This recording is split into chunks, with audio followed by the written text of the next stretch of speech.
탄핵 심판 결정과 조기 대선을 앞두고 여론이 어느 쪽으로든지 뜨겁습니다. 특히 지난 주말 광주에서 열린 탄핵 찬반 집회에 관심이 집중됐는데요. 한 주간의 주요 정치 이슈, 최용선 더불어혁신정책연구원장과 함께 얘기 나누겠습니다. 원장님, 먼저 지난 주말 금남로 집회 어떻게 보셨습니까?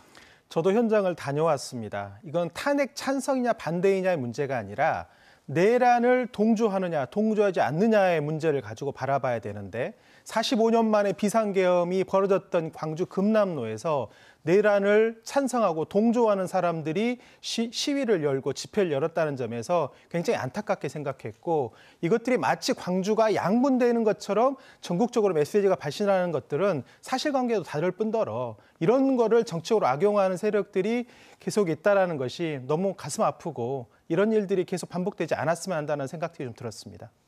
말씀하신 대로 이제 광주에서 이런 집회가 개최됐다는 데 의미를 부여하기도 하는데 이제 탄핵 반대 여론 역시 좀 여러 조사를 보면 상당히 나오고 있단 말입니다. 현재 여론 흐름은 어떻게 분석하고 계십니까? 대한민국은 사실은 굉장히 근소한 그 진보와 보수가 격차를 벌이고 있는 정도의 상황인데도 불구하고 지난 탄핵 그 가결 시점에서는 아무래도 보수가 여론조사에 응답하지 않은 측면이 좀 강했고, 최근에는 보수가 그 집결하고 있는 이런 응답이 보여지고 있기 때문에 착시 현상이 저는 벌어지고 있다고 생각합니다. 지금까지 보면 큰 변화 없이 중도에서는 탄핵 찬성 여론이 압도적인 우위를 점하고 있다, 저는 그렇게 생각합니다. 네, 착시 현상이 보이고 있다, 이 말씀해 주셨고요. 민주당 상황을 다음으로 좀 들여다보겠습니다. 이재명 대표가 김경수 전 지사와 지난주 보신 것처럼 만났고, 이후에 이제 김부겸 전 총리 또 임종석 전 비서실장과도 회동을 조율하고 있죠. 네, 민주당의 이재명 대표로 보면 내란이 종식되지 않은 상황에서 당내에 이견이 있는 것처럼 비춰지는 것이 바람직하지 않다고 생각하는 것 같습니다.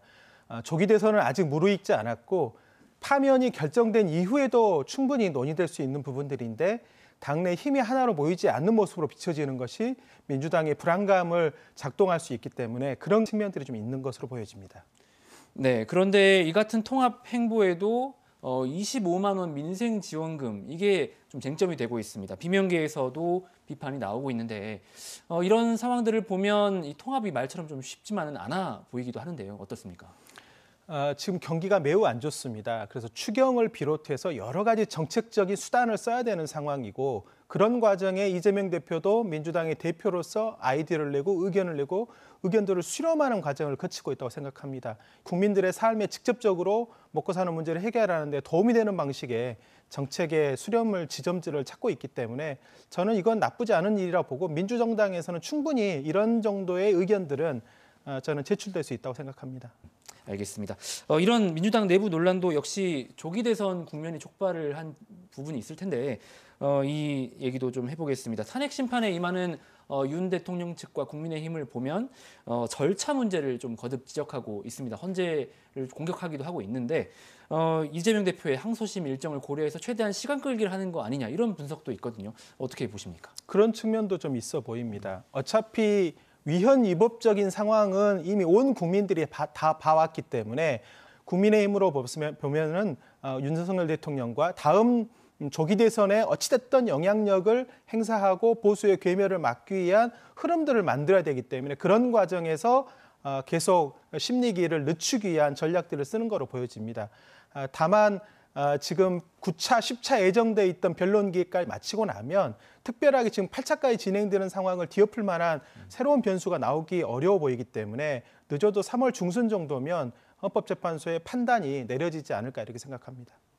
네, 이렇게 이제 탄핵 심판 종료가 임박해 오면서 여권 상황도 사실 상당히 격변하고 있습니다. 한동훈 전 대표가 어제 SNS에 글을 남기면서 사실상의 정계 복귀 예고했습니다. 네, 여권 내부 경쟁도 치열한데 좀 어떤 의미가 있다고 보십니까? 국민의힘은 윤석열 대통령의 탄핵이 인용되는 것과 동시에 괴멸적 상황에 맞아들 수 있다고 생각합니다. 보수를 재구성해야 되는 상황이 올 것이고, 한동훈 대표는 초반부터 초지일관 위헌 위법적인 비상계엄에 반대해왔기 때문에 이 비상계엄에 동의하지 않고 보수의 새로운 미래에 동의하는 사람들을 이끌어내는 그런 쪽의 한 축을 담당할 거로 보여지고요. 또 거기에 윤석열 대통령에 찬성하는 측이 또 한 축을 구성할 거로 보여져서 이 두 축 간에 보수의 재구성을 놓고 한판 경쟁이 벌어지지 않을까 생각합니다.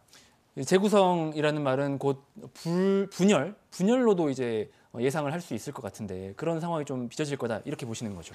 사법당국을 믿지 못해서 폭도들을 동원시키고 그래서 법원에 난입을 하고 헌법재판소의 권능을 무력화시키기 위해서 헌법재판관들을 공격하고 헌법재판관들의 판단에 대해서 부정하는 듯한 목소리들을 국민의힘에서 내고 있는 거 아닙니까? 거기에 동의하는 사람들과 거기에 동의하지 않고 어쨌든 위헌위법적 상황은 깔끔하게 마무리 짓고 새로운 보수를 만들어야 된다라고 하는 또 한 축이 있는 거고 이 두 축 간의 싸움이 이제 벌어지지 않을까 생각합니다. 알겠습니다. 이번에는 지역 정가 얘기도 좀 해보겠습니다. 담양군수 재선거가 이제 확정이 된 상황입니다. 후보가 굉장히 많을 것으로 예상이 되는데 관전 포인트 좀 짚어주실 수 있을까요? 급작스럽게 벌어지는 이제 선거 일정이고 그리고 조기 대선이 벌어지게 되면 조기 대선과 같이 연계돼서 보궐선거가 이루어지기 때문에 조국 혁신당도 새로운 후보를 내세우는 마당이기 때문에 이 과정에서 호남의 맹주를 놓고 한판 경쟁을 해야 되는 거에서 어떤 후보가 경쟁력이 있느냐 민주당으로서는 지금 숙제입니다. 네, 마지막으로 이제 정치권 역할과 시도지사의 정치력이 필요한 문제죠. 광주 군공항 문제도 좀 여쭤보려고 하는데 제주항공 참사 이후 통합 이전 방침이 좀 흔들리는 모습을 보이고 있습니다. 어떻게 전망하십니까? 저는 이 참사가 광주공항과 무안공항 통합이라는 큰 대의에 악영향을 미칠 거라고 생각하지 않습니다. 이걸 정치적 셈법으로 바라봐서는 안 되고 무안공의 참사가 아니라 이게 제주항공의 참사의 문제였기 때문에 이 통합의 큰 물줄기를 이번 기회에 양 시도지사가 하나의 흐름으로 만들어내는 게 지금 필요하지 지금 순간순간의 셈법에 의해서 이걸 되돌리려고 하거나 원점 재검토하는 이런 방식은 맞지 않다고 생각합니다. 네, 알겠습니다. 이 군공항 상황 그리고 이제 정치권의 어떤 격변하는 상황들 좀 잘 지켜봐야 될 것 같습니다. 지금까지 최용선 더불어 혁신정책연구원장과 함께했습니다. 원장님 오늘 말씀 고맙습니다. 감사합니다.